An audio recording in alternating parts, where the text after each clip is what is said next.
The machines never slept. They hummed and clicked and breathed in quiet mechanical rhythms, like the room itself was alive and unwilling to rest. A monitor pulsed softly beside the bed, each beep a reminder that time was being counted in increments too small to waste. My daughter slept. She was small beneath the white hospital blanket, dark lashes resting against skin that had gone too pale in the last few weeks. One hand was curled loosely near her face, the other wrapped around a stuffed rabbit whose ears had been washed so many times they no longer stood up. 3 years old. Too young to understand words like authorization and coverage and policy expiration. Too young to understand why I flinched every time someone in scrubs walked past the door. I sat in the chair beside her bed, spine stiff, feet numb against the linoleum, afraid that if I shifted even slightly, something would break. The room smelled like antiseptic and plastic, and the faint sweetness of children's soap, an attempt at comfort that didn't quite land. The nurse had spoken gently. They always did. "I just want to make sure you're aware," she'd said quietly, standing just inside the door. "Your current authorization expires in 14 days. 14. And after that?" I'd asked, even though I already knew. She hadn't met my eyes when she answered. "After that, we won't be able to continue administering the medication." Not we won't. We can't. Rules dressed up as mercy. I'd nodded, thanked her, told her we'd figure it out. I always said we. She'd squeezed my shoulder once before leaving, the way people do when they don't know what else to offer. Now the room was quiet again, just the machines, just my daughter breathing, just the weight of a countdown pressing into my chest. My phone rested in my lap, screen dark. I hadn't checked my bank account yet. I already knew what it would say. When I finally turned the screen on, the numbers glowed red and unmoving. -$842. I refreshed. It didn't flinch. The humiliation felt sharper here, contained within white walls and steady beeping, and a bed that cost more per night than I made in a month. I pressed my thumb against the edge of the phone until it hurt. Think. Call billing. Appeal again. Upload the same documents to the same portal that never responded. I'd done it before. I'd do it again. A notification slid across my screen. New message. Pediatric Billing Department. My chest tightened. I opened it. "This is a courtesy notice that your appeal for extended coverage has been reviewed and denied. Treatment will continue under the current authorization until the expiration date. After that time, services will be suspended unless alternative payment arrangements are made." Suspended. As if this were a subscription. As if my daughter were optional. I stared at the words until they blurred. Lila shifted slightly in her sleep, her fingers tightening around the rabbit's ear. I reached out without thinking, brushing my thumb gently over her knuckles. "It's okay, Lila," I whispered, even though she couldn't hear me. Her medication wasn't optional. Missed doses didn't mean inconvenience. They meant decline. Hospitals, IVs, watching your child look at you like you could fix anything, if you just tried hard enough. I set the phone down carefully, like any sudden movement might shatter what little control I had left. And that was when it rang. Unknown number. Of course it was. I hesitated, glancing at the bed, at the monitor, at the steady proof that she was still here. Then I stepped quietly into the hallway and answered. "Hello? Eleanor?" The woman's voice was calm, polished, untouched by words like denied and coverage, and we're sorry. "Yes." "This is Victoria Hart. I'm calling on behalf of Mr. Adrian Cross." My stomach dropped. Adrian Cross, the name that belonged to private jets and boardrooms and men who never waited for answers. "I think you have the wrong person," I said automatically. "I plan events, small ones. Mr. Cross is aware of your background." Aware. The word felt invasive. "He'd like to meet with you today. 2 p.m. Cross Building." I leaned back against the wall, the hospital's quiet chaos moving around me. Nurses passing, carts rolling, someone crying softly behind a closed door. "What is this about?" I asked. A pause. Measured.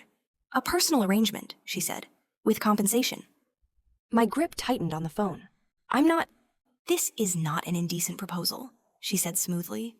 "Mr. Cross is very specific about discretion." Discretion, compensation. I thought of 14 days measured in beeps. I closed my eyes. "When?" I asked. 2 p.m.? And if I say no? Then he'll find someone else. Of course he would. "Bring photo ID," she added. "And Eleanor, if you record this call, the offer is void."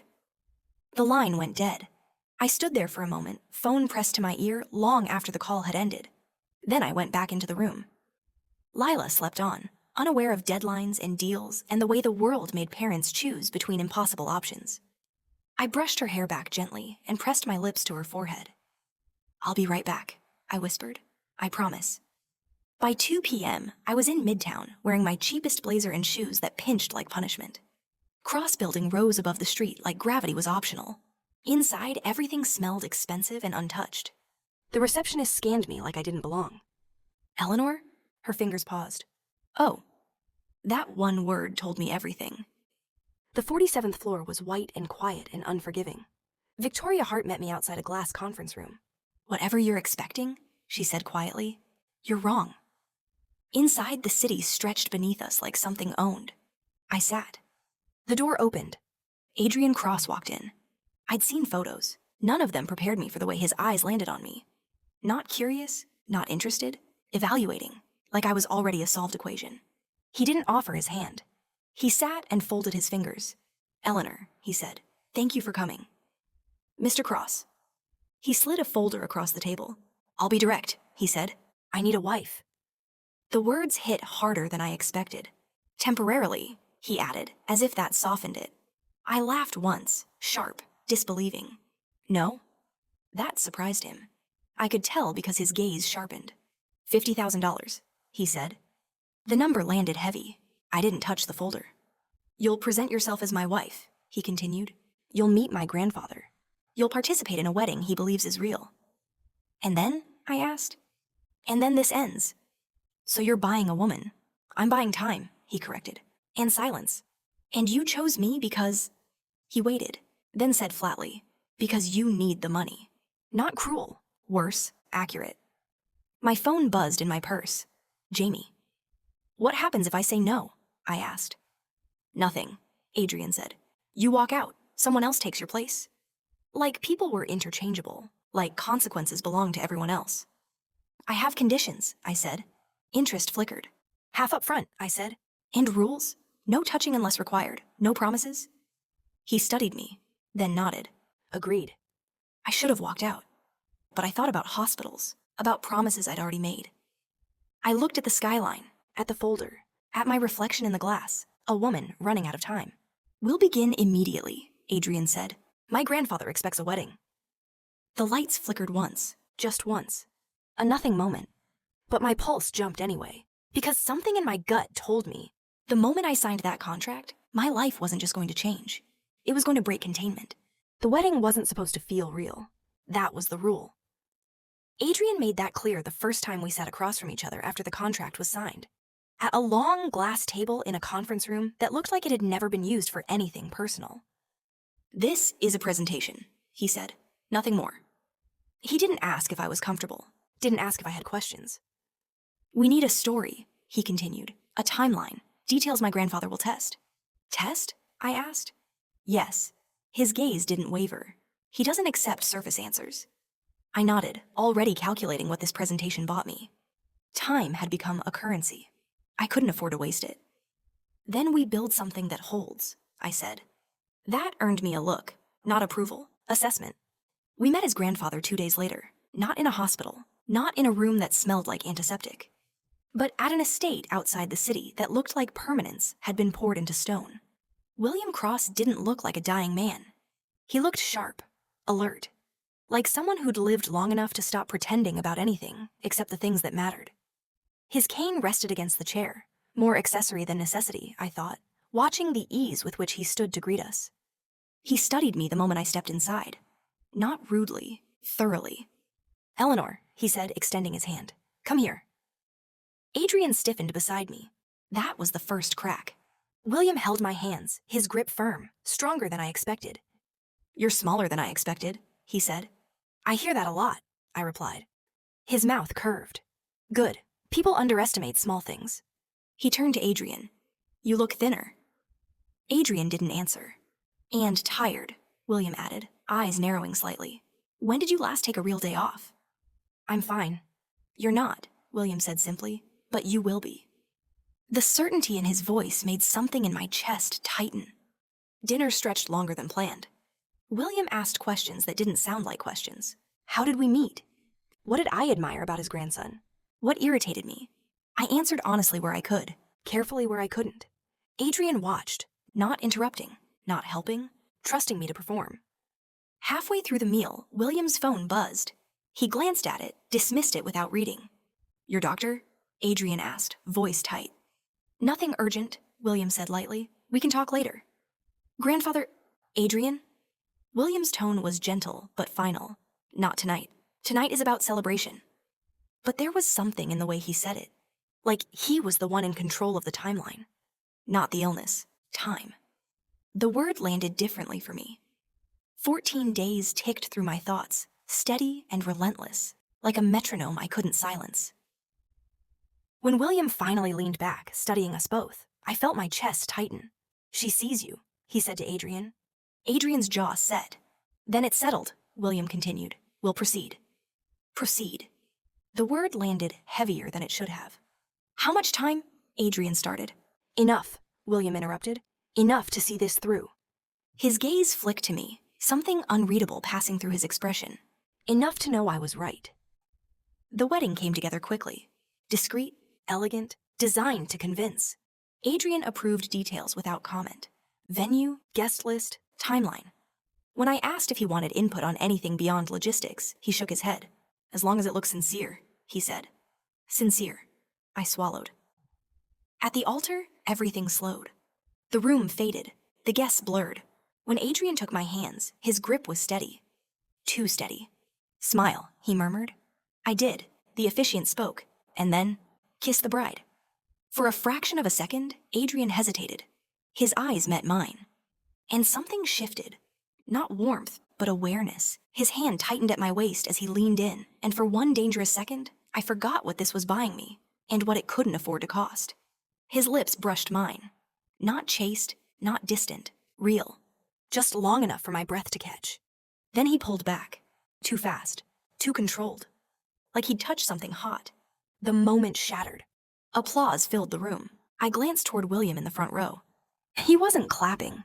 He was watching us with an expression I couldn't read. Satisfied, maybe, or vindicated.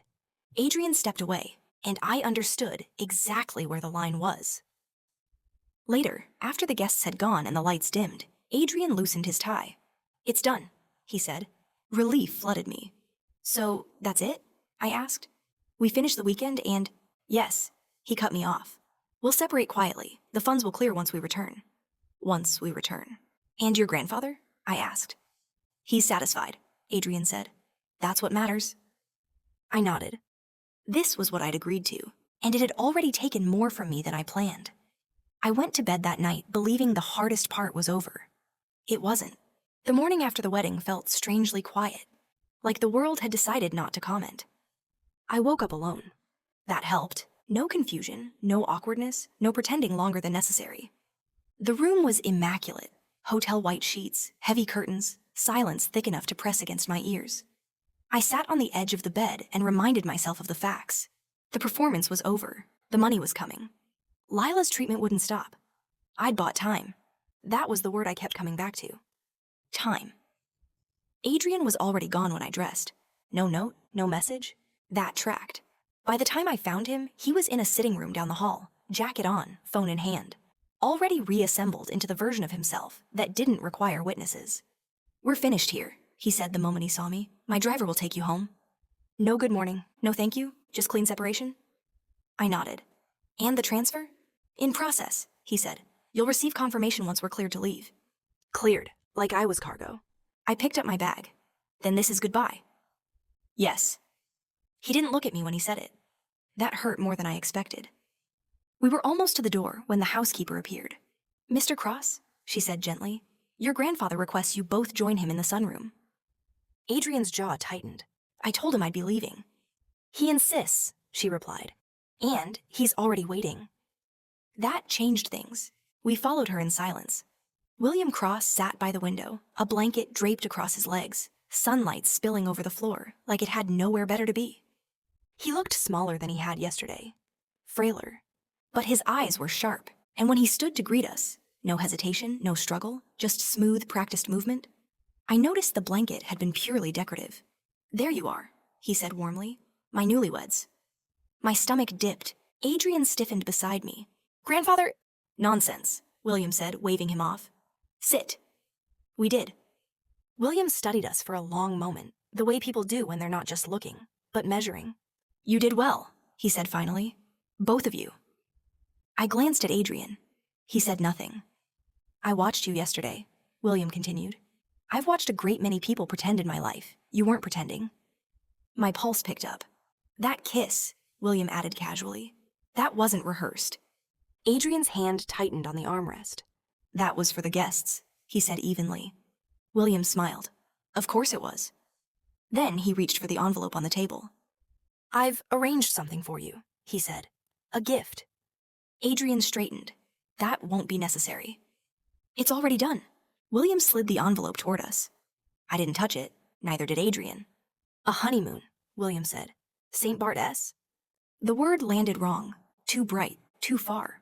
Somewhere across the city, machines were keeping my daughter alive. Paradise felt obscene by comparison. What? I asked before I could stop myself. William chuckled. Oh, don't look so alarmed. It's paid for. Private villa, ocean view. You leave tomorrow. Adrian stood. That won't be possible. William looked up at him. And for the first time since I'd met Adrian Cross, he hesitated. You just married? William said calmly. People expect appearances, affection, time. This was not part of the arrangement, Adrian said. You should be resting, Adrian added, voice tight. The doctor says many things, William interrupted smoothly. Most of which I ignore. I'm old, Adrian. Not dead, not yet. His smile didn't quite reach his eyes. And I have every intention of seeing this through. William's gaze softened as he turned to me. Eleanor, dear, you don't mind a few days in paradise, do you? I opened my mouth, closed it. Because the truth was, I did mind. Very much. Adrian looked at me then. Really looked. Not as a solution, not as a role, as a person. We'll go, he said. The words dropped like a verdict. William beamed. Excellent. We didn't speak until we were alone again. This was not agreed upon, I said the moment the door closed. I'm aware, Adrian replied. You said it was over. It was, he said. Now it isn't. I crossed my arms. I have a life, a child in a hospital, responsibilities. I can't just disappear because your grandfather wants proof. I know, he said quietly. That stopped me, you know? He exhaled once, sharp, controlled. I know you weren't doing this for fun. The room felt smaller. I'll make sure the fun's clear regardless, he continued. Whether you go or not. That's not the point. No, he agreed, it isn't. We stood there, the truth hovering between us. I won't share a bed, I said. I won't extend this indefinitely. And the moment it interferes with my child's care, I'm done. He nodded. Once, decisive. Separate rooms if you want. Clear end date, no changes without your consent. I searched his face. You don't have to agree so easily. I'm not agreeing easily, he said. I'm agreeing because I don't want you to feel trapped. The word hit harder than I expected. Then why do this at all? I asked. He didn't answer right away. When he did, his voice was lower. Because my grandfather won't stop pushing until he believes this is real. And after that? After that, he said, we're done. I nodded. It was the answer I'd wanted. That didn't mean it felt right. That night, as I packed for a honeymoon I never agreed to, calculating flight times against visiting hours, one thought wouldn't leave me alone. The lie was supposed to end with the wedding. Instead, it was about to be tested. The weather warning came quietly. Too quietly. I only noticed because the pilot mentioned it the way people mention things they don't expect to matter. Some turbulence on descent, he said. A system moving north. Adrian didn't react. He never did. But my shoulders tightened anyway. I don't like storms, I said before I could stop myself. He glanced over. Not curious, not dismissive. Why? He asked. I grew up where storms meant evacuations, I said. Power outages, waiting to see what would still be standing in the morning. He nodded once, absorbing it, filing it away. This isn't that, he said. It wasn't reassurance, but it wasn't nothing either. The turbulence hit 20 minutes later. Not violent, not dangerous, just enough. The plane dipped, then corrected. My breath caught before I could stop it. I didn't reach for the armrest, didn't make a sound. But Adrian noticed. His hand came down over mine, firm, steady, no warning, no pressure, just contact. My breathing slowed automatically, betraying me. I hated that it worked. He withdrew his hand before I could look at him. Like it hadn't happened. St. Bart's looked unreal. Water bluer than water should be. White sand shaped into perfection. The resort staff greeted us like a story they'd already decided was true. Mr. and Mrs. Cross, the manager said warmly. I flinched at the name. Adrian didn't. His hand settled at the small of my back, warm, confident, familiar enough to convince anyone watching. He guided me forward like he'd done it 100 times. We're so pleased to have you, someone said. Your grandfather visits often. That explained the way they looked at us. Expectant, attentive, loved. Champagne appeared in my hand before I asked for it. Smiles lingered. A staff member mentioned the weather again, lighter this time. Just a tropical system, they said. Nothing to worry about. I worried anyway. Adrian leaned down, close enough that his breath brushed my ear. Smile, he murmured. They're watching. I did. He pressed a kiss to my temple. Soft, brief, convincing. When we finally moved away, I let out a breath I hadn't realized I was holding. You didn't have to do that, I said under my breath. I know, he replied, but it helped. Something in his voice made my chest tighten. Before we were escorted toward the villa, the manager paused. The spa has been reserved for you this evening, she said. Mr. Cross prefers guests settle in that way. Adrian's expression didn't change. I didn't request. It's already prepared, she said gently. Of course, you're welcome to decline. He glanced at me. Not asking, checking. It's fine, I said. We might as well. He nodded once. An hour. The spa was already set up when we arrived. No other guests. No ambient music competing for attention. Just warm air, water, and the quiet confidence of a space that assumed privacy. A staff member handed us towels and gestured toward the changing area. I'll turn around, Adrian said easily, already doing it. I didn't comment, just changed. When I stepped back out, he turned and paused. Not long enough to stare, long enough to register. You look good, he said. Simple, unpolished. Like it surprised him. Heat climbed my neck. Thank you. He nodded once like he meant it, and nothing more needed to be said. The hot tub sat beneath soft lighting, steam rising lazily. I slipped in first, letting the heat loosen something in my shoulders. Adrian followed, settling beside me. Close, casual, intentionally normal. For a moment, we just sat. Then he spoke. How's the company doing? He asked. Really? I blinked. You don't have to ask that. I want to. That difference mattered. It's stable, I said. Not thriving, not failing. I spend most days keeping plates from dropping. Founder or inheritor? Founder, I said, which means everyone assumes I'm better at pretending than I am. His mouth curved faintly. You are. I narrowed my eyes. That wasn't a compliment. It was, he said. You're honest without being reckless. I shifted slightly, water moving between us. What about you? I asked. Why are you still single? He didn't deflect. I don't date people who want access, he said, and I don't keep people who want distance. That's a narrow window. Yes, I studied him. Lonely? He paused. Sometimes, he admitted, but uncomplicated. Before I could respond, the glass door opened quietly. Adrian didn't hesitate. He reached out, firm and decisive, and drew me back against him, settling me onto his lap like it was the most natural thing in the world. One arm wrapped loosely around my waist. Warm, solid, possessive enough to sell it. A staff member stepped in with a polite smile. Just checking everything is satisfactory, Mr. and Mrs. Cross. Perfect, he said smoothly. My breath caught, but I didn't move. The staff member smiled, pleased, and retreated. The door closed. Silence. I waited for him to release me. He didn't. Not immediately. His hand stayed at my waist, relaxed, unrushed. We sat like that for a few seconds too long to be accidental. Then, quietly, "You okay?" he asked.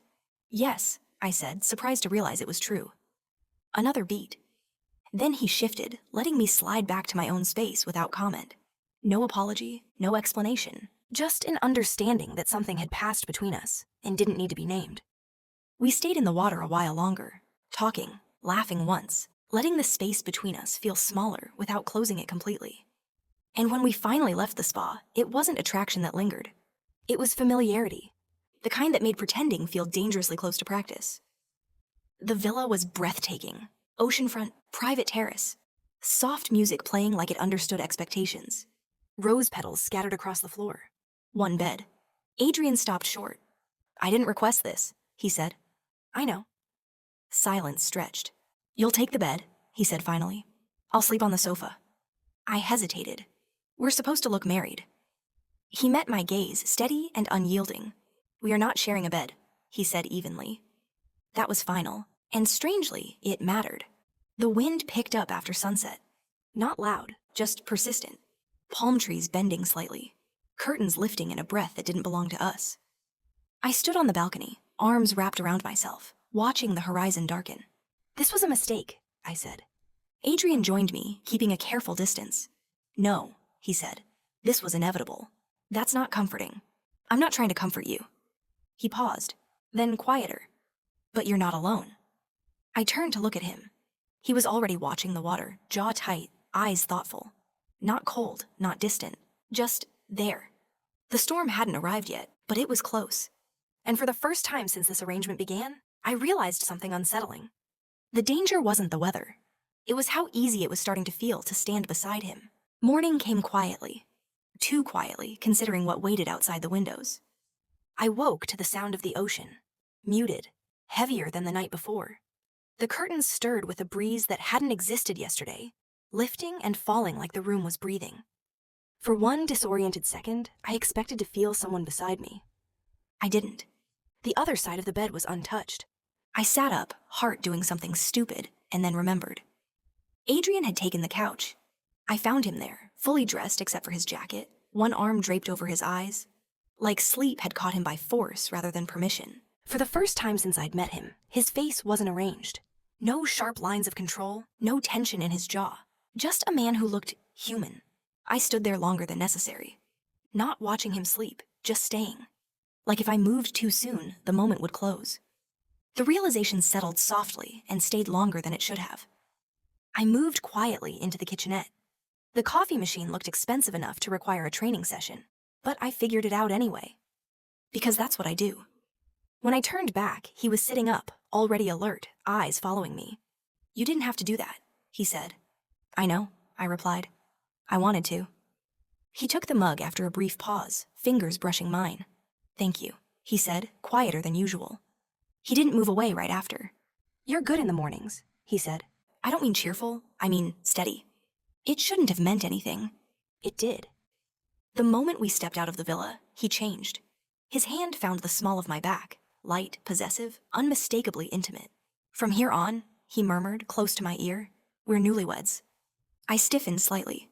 "Because my grandfather frequents this resort," he said. "The staff knows the family." Right on cue, a concierge smiled too knowingly as we passed. "Mr. Cross," she said warmly, "and this must be your wife. Welcome." Adrian's fingers tightened just enough to be convincing. He leaned down and pressed a kiss to the crown of my head. It was gentle, brief, perfectly public. "For appearances," he said under his breath as we walked on. I let my shoulder rest against his for a half-second longer than necessary. He noticed, didn't comment, just adjusted his stride to match mine. I nodded. My pulse didn't. Breakfast was served under gray skies. The wind tugged at tablecloths and bent palm trees just enough to notice. Staff still smiled, but it took effort now, like they were all listening to something the guests couldn't hear yet. "We're under a hurricane watch," our server said lightly, setting down our plates. "Nothing unusual for this time of year." Watch. Possible, not imminent. "But," she added, lowering her voice, "we do recommend guests gather food and remain indoors this afternoon. Flashlights and emergency kits are available, just in case." Just in case.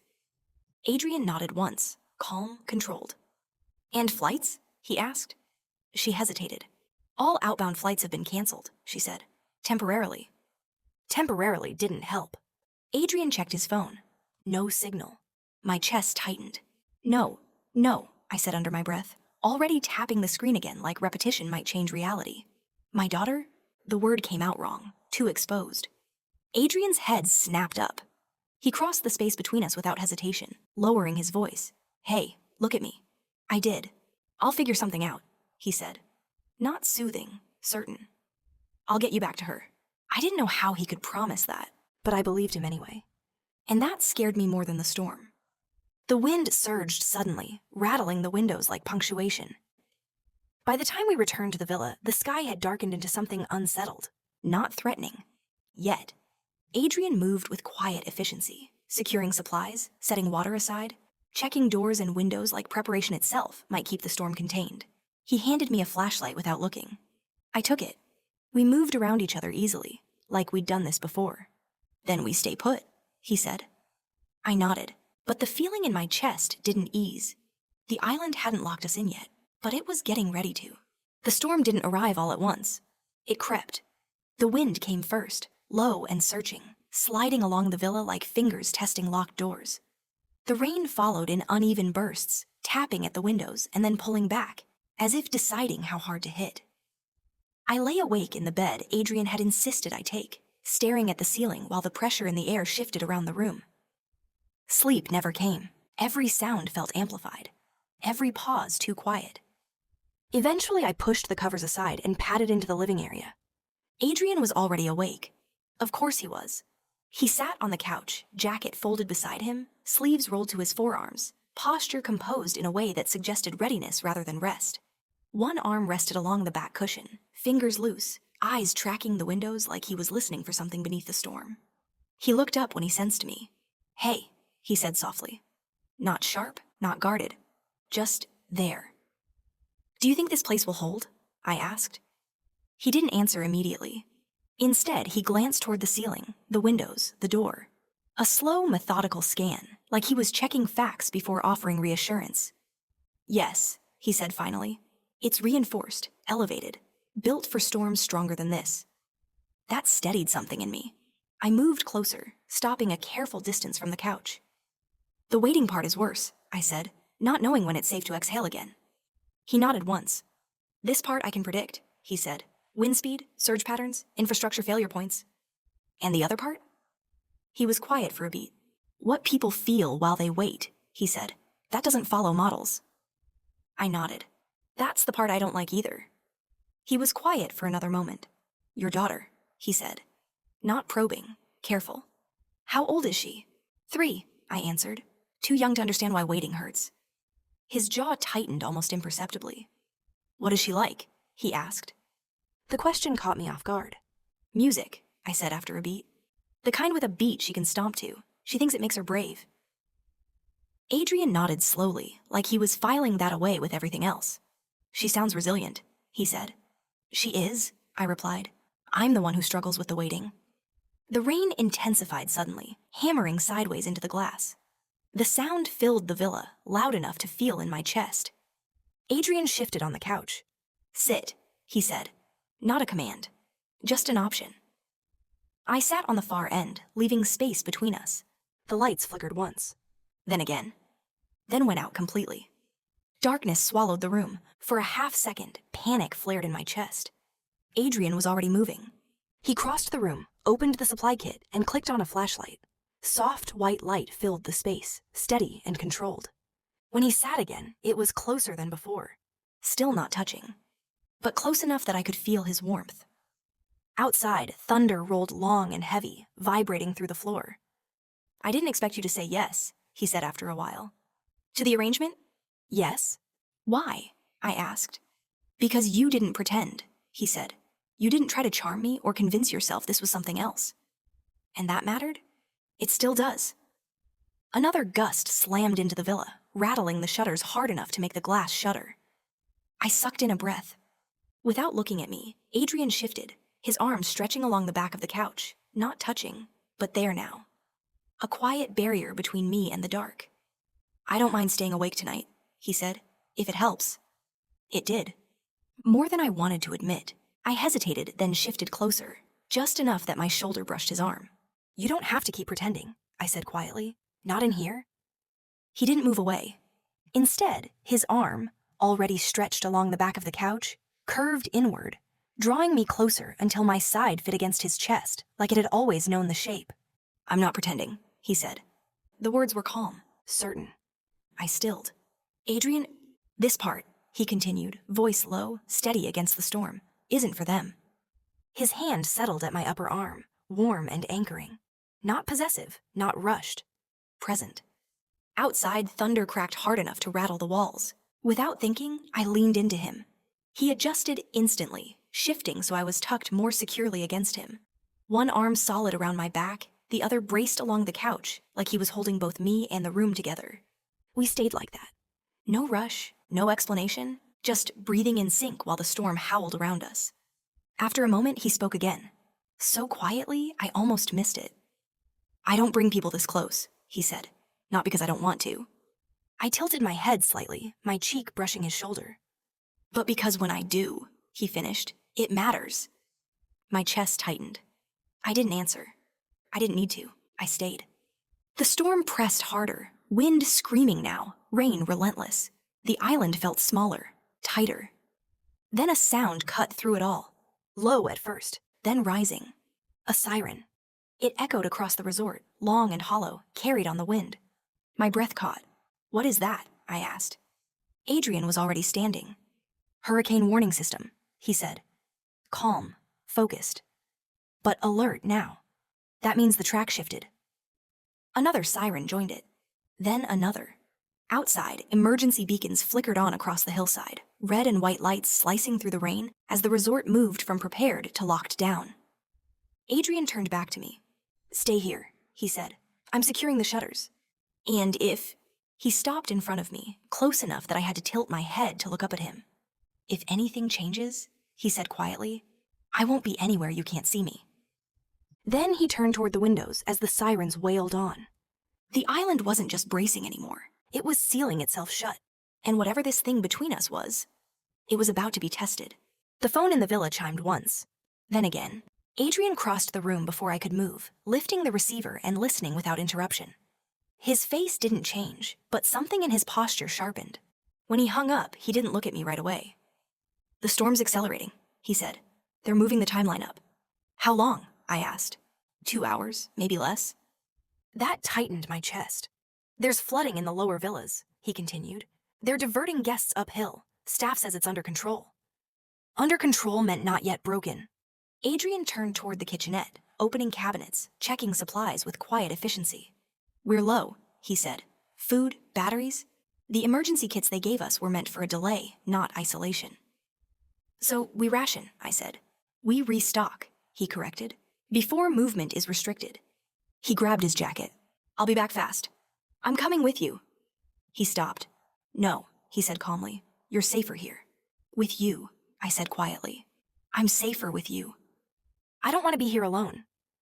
His expression changed, not alarmed, not resistant, resolved. That got his attention. He turned fully then, studying my face like he was recalculating something. "It's going to get worse out there," he said. "Wind, debris, panic." "I know," I said. "That's why I don't want to be alone." A beat passed. Another gust rattled the shutters, hard enough to make the walls creak. Adrian exhaled slowly. "Stay close," he said. "Do exactly what I say." "I already do," I replied. His mouth curved. Not a smile, something smaller. "Let's go." The resort looked different now. Wind tore through palm fronds. Rain misted sideways, sharp and cold. Staff moved with purpose, radios crackling, voices clipped. Guests clustered in tense groups, some pretending it was still a vacation, others openly afraid. Adrian navigated us through it all, one hand firm at my back, guiding without hesitation. He angled his body just slightly in front of mine as we walked, not hiding me, claiming space for me. Inside the main supply area, shelves were already thinning. "Flashlights," he said. "Batteries, water, high-calorie food, anything sealed?" "And life jackets?" I asked, nodding toward a rack near the door. His jaw tightened. "Yes," he said, "those too." That made it real in a way nothing else had. As he loaded supplies, voices rose behind us. 2 guests arguing with staff about flights, about refunds, about why this wasn't being handled better. Adrian didn't look back. He finished quickly, shouldering the pack. "Time to go." Outside, the wind howled louder, rain heavier now, drumming against the paths. Halfway back, a sudden gust shoved hard. I stumbled. Adrian caught my hand instantly. Didn't let go. We moved faster after that. When we reached the covered walkway near our villa, I glanced down at our joined hands. "No one's watching," I said quietly. He didn't release me. "I know," he said. That was all, but his grip tightened, just slightly, as if to make sure I felt it. The door slammed shut behind us, sealing out the wind. For a moment, there was only our breathing. Close. Too close. His hand was still holding mine. Neither of us moved. He stepped closer, not away from the window, toward me. Then, thud. The sound came from the far side of the room. Not thunder. Impact. Adrian turned immediately. A crack had split the corner of one window, thin but unmistakable, rain already seeping through the frame. He swore under his breath. Okay, he said, moving fast now. That changes things. Outside, the storm roared like it had been waiting. And inside the villa, whatever distance we'd been keeping, just got a lot harder to maintain. The water showed up quietly. Not rushing, not dramatic, just a thin, dark line seeping beneath the balcony door. I noticed it first because it didn't belong. Adrian? I said. He looked up from the window, followed my gaze, and went still. For a moment, neither of us spoke. Then he crossed the room, crouched, and pressed his fingers against the damp wood. His jaw tightened, not with fear, but calculation. Storm surge, he said. It's coming in faster than projected. My chest tightened. How much time do we have? He checked his watch, the windows, the door. Minutes, he said, maybe less. The words settled heavily in my stomach. But Adrian was already moving. We need to relocate, he said. Higher elevation, the upper wing or service level. Okay, I said, even as my pulse started to roar. What do we take? He paused, just a fraction, then looked at me. Only what we can carry. That mattered more than it should have. We moved fast. He shoved food and water into a pack, added flashlights, batteries, his phone. I grabbed my wallet, shoes, and jacket, fingers clumsy with urgency. Of all the honeymoons, I muttered, shoving the zipper closed, this feels aggressively off-brand. That did it. He huffed once, actually laughed. A short sound, surprised, like it escaped him before he could stop it. I didn't plan this part, he said. You planned a lot of parts, I replied. Yes, he said. I usually do. The water lapped higher against the door, as if it disagreed. We locked the villa behind us, even though it felt ridiculous. Like closing a door could negotiate with the ocean. The hallway was dim, emergency lights throwing long shadows along the walls. Water hadn't reached this level yet, but the air felt wrong. Heavy, salted. We moved quickly. At the stairwell, a gust of wind blasted through a shattered window down the corridor. Glass skittered across the floor. Adrian stepped in front of me without thinking. I've got you, he said. Not loud, not dramatic, certain. I believed him. We reached the upper corridor just as voices echoed below, staff shouting instructions, doors slamming, panic threading through the air, in fragments of language I didn't understand. The world felt like it was narrowing. The higher wing was intact. Dry, for now. We crossed the threshold and stopped, breathless. For a moment, neither of us moved. Then Adrian leaned back against the wall and exhaled slowly, like he'd been holding his breath longer than he realized. That was closer than I like, he said. You say that like you have a range. I do. I smiled despite myself. He glanced at me, really looked at me this time. You okay? He asked. Yes, I said. Thanks to you. He shook his head. You didn't panic. You listened. You moved. So? So most people don't. Something in his voice shifted. Respect, maybe. We sat on the floor, backs against the wall, knees nearly touching. The concrete was cool beneath us, grounding. The storm screamed outside, but up here it felt contained, almost manageable. He tore open a protein bar and handed me half. This is awful, I said after a bite. It's efficient, he replied. Is that how you describe food? Only when it disappoints me. I laughed, quiet, breathless, then stopped. Because of how close he was, how natural it felt. The lights flickered. Once, then steadied. Eleanor, he said softly. Yes? I'm glad you came with me. The admission landed heavier than the storm. So am I said. The moment stretched, fragile and suspended. Then, crack. The sound came from above us, sharp, violent. Adrian looked up. Move. Too late. Debris fell fast. He turned instinctively, body angling toward mine. And went down hard. The sound of impact knocked the air from my lungs. Adrian! He tried to push himself up. Failed. Pain crossed his face. raw, unfiltered, impossible to hide. "Don't move," I said, already beside him. "I'm fine," he said automatically. He wasn't. His leg was pinned at an angle that made my stomach drop. Water surged below us, louder now. Faster. I pressed my hands to his shoulders. "Hey," I said, "stay with me." His eyes locked on mine. And for the first time since I met Adrian Cross, I saw fear there. Not polished, not controlled, real. Outside, the storm roared like it had finally broken through. And I knew this was no longer about getting out. This was about what I was willing to risk to stay. They came fast, boots on concrete, radios crackling, voices sharp with urgency instead of calm. "Evacuation order," someone shouted down the corridor. "If you can move, we need you now. Boats are loading. This is the last window." Adrian's head lifted slightly. His jaw clenched. "That's it," he said. "They're pulling out." A staff member appeared at the corner, rain-soaked, eyes wide. "We're evacuating the island," she said. "Now, if you can walk, come with us. We don't have time to—" Her gaze dropped to Adrian's leg. Her face changed. "I'm sorry," she said, quieter now. "We can't take anyone who can't move on their own. There is B room." I felt something cold slice through my chest. "We'll figure something out," I said quickly. Adrian shook his head once. "Go," he said. I stared at him. "What?" "Eleanor," he said, voice steady, even as pain carved lines into his face. "You have to go. I'm not going anywhere without you. You can't carry me." "I don't care." "You should," he said. "This isn't—" I said no. The staff member hesitated. The radio at her shoulder crackled again. "We have to move," she said. "Now." Adrian reached for my wrist. His grip was weak. "Listen to me," he said. "You can make it." "I don't want to make it without you." His eyes held mine, and something in them shifted. Not command, not control, resignation. The staff member swallowed. "I'm sorry," she said again, already backing away. "We can't wait." They left. Footsteps faded. Voices disappeared down the corridor. Then there was only wind, and water, and us. The silence after evacuation is different. Heavier, final. Water crept closer along the floor, cold against my knees as I repositioned beside him. "We can't stay here," I said, forcing my voice steady. "The lower levels are going to flood." He nodded faintly. "Roof," he said, "if the structure holds." "It will," I said, even though I didn't know that. "It has to." It took everything I had. I braced his weight against me, muscles screaming as I dragged him inch by inch toward the stairwell. He bit down hard, refusing to cry out, breath hitching with every movement.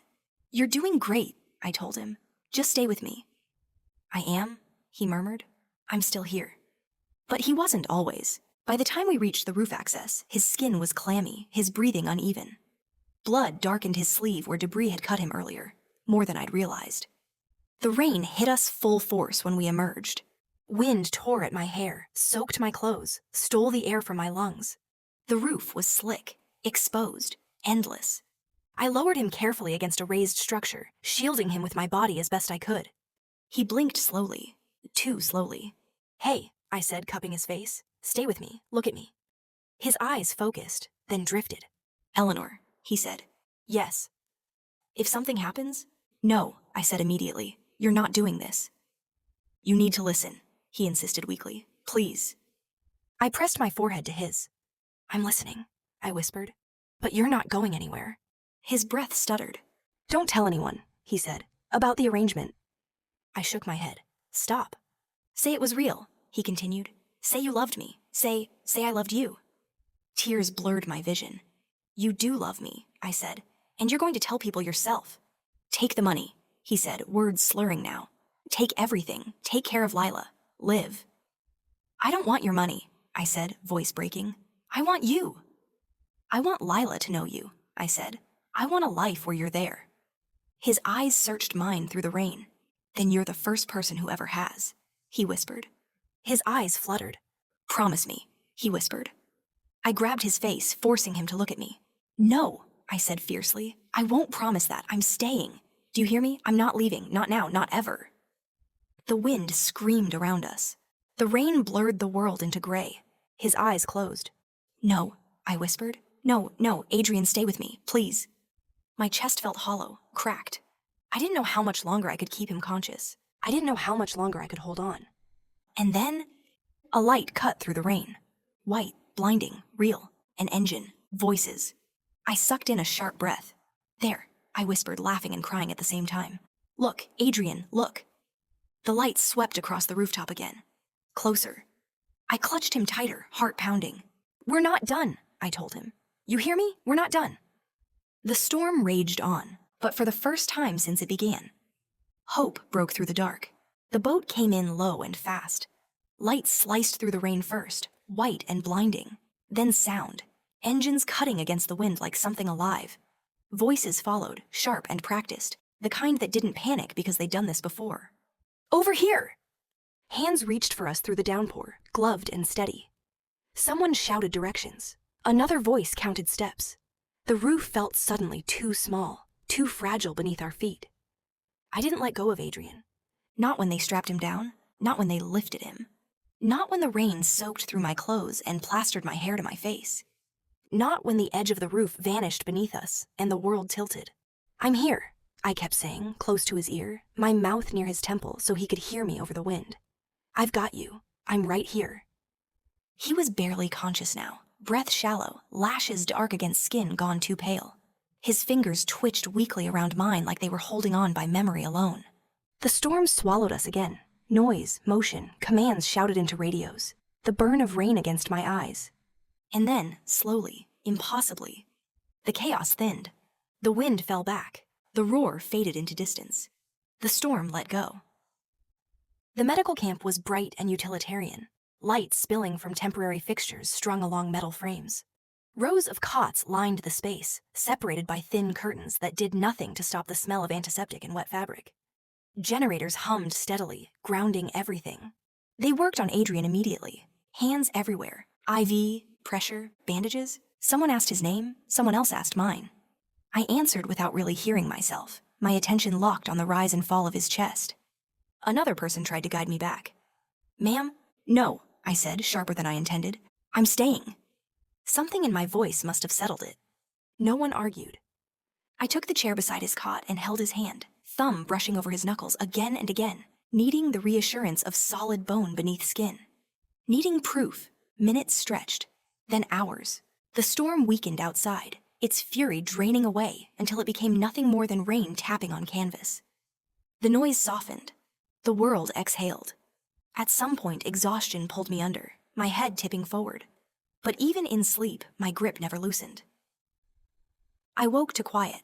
Not the eerie kind that follows disaster, the after kind. Sunlight filtered through the tent wall in pale, uncertain bands, like it wasn't sure it was welcome yet. The air felt lighter. The storm was gone. And Adrian was awake, fully awake. His eyes were clearer now, focused entirely on me, like I was the first thing he'd searched for when he opened them. Hey, he said, voice rough but present. Relief hit so hard my chest ached. You scared me, I whispered, my throat tight. I know, he said softly. I'm sorry. His fingers tightened around mine, warm now. Real. You stayed, he said. Yes, that was all it took. He lifted his free hand slowly, carefully, like every movement was a negotiation with pain, and cupped my face. His thumb brushed beneath my eye, catching moisture I hadn't realized was there. For a moment he hesitated, like he was asking without words. I leaned in without thinking. The kiss was soft, slow, certain, not desperate, not rushed, not born of fear. Just real. The kind of kiss that says, I'm still here. When he pulled back, his forehead rested against mine, our breaths mingling. That wasn't part of the deal, he murmured. The deal ended the moment you held my hand on that plane, I said. Everything after was a choice. His mouth curved into the faintest smile. Good. They flew us out later that afternoon. A small plane, steady, quiet. The kind that made you acutely aware of how high you were and how completely you were trusting it to hold. Adrian slept most of the way, his hand still wrapped around mine like he was afraid to let go now that he didn't have to. I watched the ocean disappear beneath the clouds, blue breaking through gray, the island shrinking until it was nothing more than a memory. I didn't know what waited for us on the other side. For the first time since this all began, I didn't know what came next, and neither did he. But for once, that felt okay. The car ride back to his house felt unreal. Not because the city wasn't there, New York still hummed outside the windows, still insisted on being normal. But because my body hadn't caught up yet, my mind kept waiting for the next siren, the next blackout, the next moment where I'd have to decide if I was going to leave him or stay. We pulled into his driveway, and the world went quiet. No reporters, no staff flooding the entryway, no chaos, just a house that looked exactly as it had before we left. Clean lines, calm lighting, order. It should have felt like relief. Instead, it felt like walking into someone else's life. Adrian moved carefully, favoring his leg as he climbed the steps. The injury had been stabilized, stitched, wrapped. The doctor had said he'd heal. But pain still lived in the way he held himself. Controlled, stubborn, refusing to admit. It owned any part of him. He unlocked the door and stepped aside. "After you," he said. I hesitated on the threshold, because this was the moment where the story was supposed to end. Contract fulfilled. Weekend complete. Money delivered. We were supposed to step out of each other's lives like none of it had happened. But I couldn't pretend my hands didn't still remember the weight of his. Or that my mouth didn't still taste like him from that kiss in the medical tent. Soft, certain, devastating. I walked in. The door clicked shut behind us, and the silence settled. Adrian exhaled like he'd been holding his breath since the storm started. "You should shower," he said immediately. "First, I'm fine," I lied out of habit. "You're not," he said, not sharp, just factual. "You've been running on adrenaline for 2 days. You haven't slept. You've been soaked, then frozen, then shaken awake every hour." I didn't argue. He studied me for a moment, then softened. "You don't have to be strong here," he said quietly. That sentence hit harder than the hurricane had. I swallowed. "Okay." He nodded once. "I'll get you something to wear." The house felt too pristine as I followed him down the hall. My damp shoes leaving faint prints I immediately wanted to apologize for. He opened a closet, pulled out a stack of dark clothing, and set it on the couch. "These will fit," he said. "Enough." I stared at them. "They're yours." "Yes." "I can't." "You can," he said calmly. "Go." I hesitated. Then he said my name, slow, deliberate, like he'd decided it mattered. "Eleanor?" That did it. I turned toward the bathroom before I could rethink it. The shower was hotter than I expected. Too hot. It stung where salt and wind had left invisible marks. The water carrying away days of fear I hadn't fully processed. My hands shook as I braced against the tile. The adrenaline was draining now, leaving something raw behind. I kept seeing flashes, the roof slick with rain, Adrian's face gray with pain, the moment I chose to stay, when every instinct screamed at me to run. I'd made that choice, and I still didn't regret it. When I stepped out, the mirror showed me someone changed, bruised, red-rimmed, tired, someone who'd survived. I pulled on Adrian's shirt. It hung to mid-thigh, soft and clean, smelling faintly like cedar and something expensive I didn't have a word for. The sweatpants followed. It felt wrong wearing him like this, and yet, it also felt like the only thing that made sense. When I returned to the living room, Adrian looked up. His gaze stopped. Not in the way men stare when they want something, in the way someone looks when they've been punched in the chest by a realization they didn't plan for. "You okay?" he asked, voice rough. "I'm warmer." His eyes flicked to the sleeves covering my hands, then back to my face. "Good," he said. "Sit." I did, close enough to matter. He slid a glass of water toward me. I drank, my hands still trembling. "I ordered food," he said. 20 minutes. "You didn't have to." "I wanted to," he interrupted gently. "And you haven't eaten?" He was right. The silence that followed wasn't awkward, just present. Adrian shifted, wincing. "You scared me?" I said quietly. He stilled. "When?" he asked. "On the roof, when you started talking like you were saying goodbye." His jaw tightened. "I thought I was," he admitted. The honesty landed heavy. "I didn't want you walking away from this thinking staying with me was a mistake," he continued. "That you'd remember this as the worst decision you ever made." "It wasn't," I said. He looked at me. "You don't know what this costs," he said. "Then tell me." He exhaled slowly. "I'm not easy," he said. "I don't know how to do relationships. I don't know how to let someone see the parts of me I've spent my life hiding." "I'm not asking for easy. You should be." I shifted closer until our knees touched. "What if I don't want better?" I asked softly. "What if I just want you?" His breath caught. "I don't know how to want something I can't control," he said. "Then don't control it," I whispered. Something in him cracked. Not dramatically. Just enough. He reached for my hand. Not like a man closing a deal, like someone asking to be chosen. I'm done pretending, he said. Me too. He leaned in slowly, giving me every chance to pull away. I didn't. The kiss was warm, certain. A decision. When we pulled back, his forehead rested against mine. Stay, he whispered. Not because of the money, not because of the arrangement, just stay. Okay. Relief moved through him like a breath he'd been holding for years. The food arrived while we were sitting on the floor, shoulders touching, his arm loose around me like it belonged there. We ate cold food and didn't care. We talked about Lila, about healing, about what mattered now. One day at a time, together. Outside, the city hummed on, indifferent to the quiet revolution happening inside these walls. But in here, something had shifted. Something permanent. Something that finally felt like home. Morning came gently. Not with alarms or urgency, but with sunlight filtering through unfamiliar windows and the weight of Adrian's arm draped across my waist. I'd fallen asleep on the couch. We both had. Somewhere between cold takeout and quiet confessions, exhaustion had claimed us, and neither of us had bothered to move.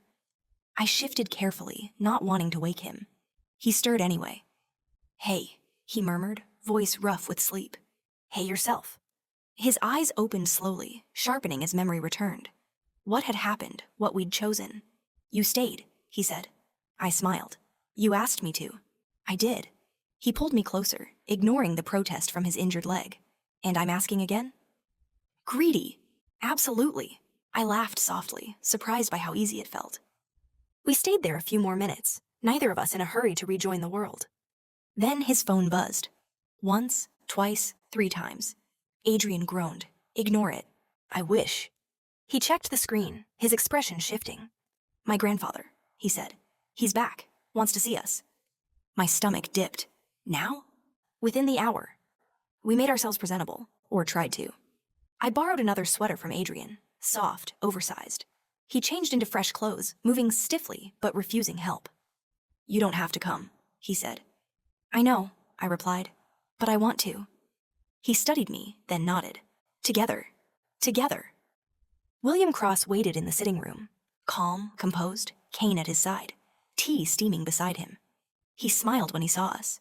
There you are, he said warmly. Sit. Adrian's hand found mine without thought. William noticed. You both look different, he observed. Different how? Adrian asked.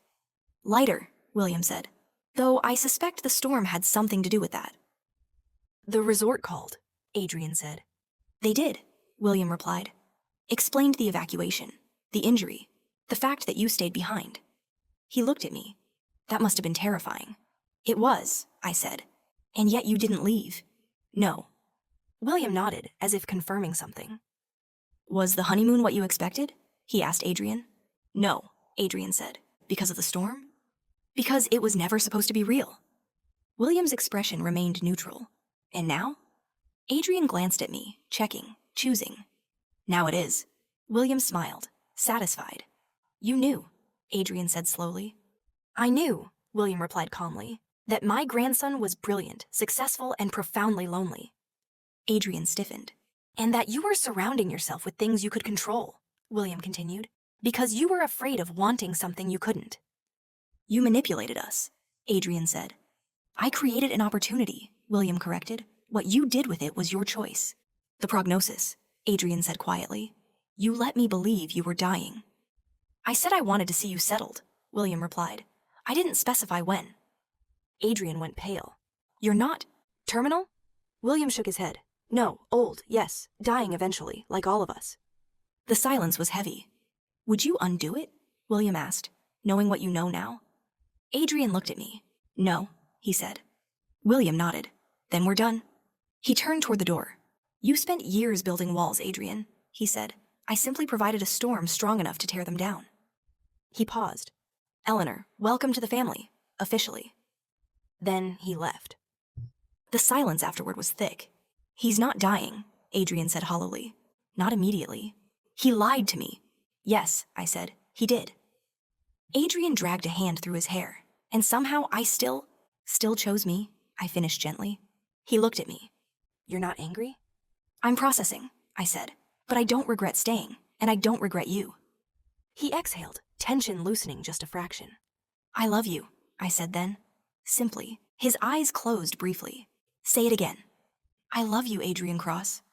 He kissed me, deep, certain, unguarded. I love you too, he said. I tried not to. I know. Later that afternoon, we went to the hospital. Lila was coloring when we arrived, curls clipped back, one sock missing. Mom? Everything in me softened. This is Adrian, I said gently. He crouched to her level. Hi. She studied him, then nodded. You're tall. He smiled. That's true. She went back to coloring. Decision made. In the hallway, Adrian took my hands. You'll never have to choose like that again, he said. Not ever. That evening, Adrian transferred the remainder of the payment to my account. Not as obligation, as freedom. So I could choose him because I wanted to. Much later, lying together in the dark, Adrian spoke softly. He was right about storms, he said, about them stripping away what's performative. Yes, I hate that he was right. I know, but I love what it gave me. I turned toward him. What did it give you? You, he said. It gave me you. And for the first time since this all began, not because someone arranged it, not because desperation forced it, not because of a contract or a storm, but because we chose it. Just us, choosing each other. Every day, starting now.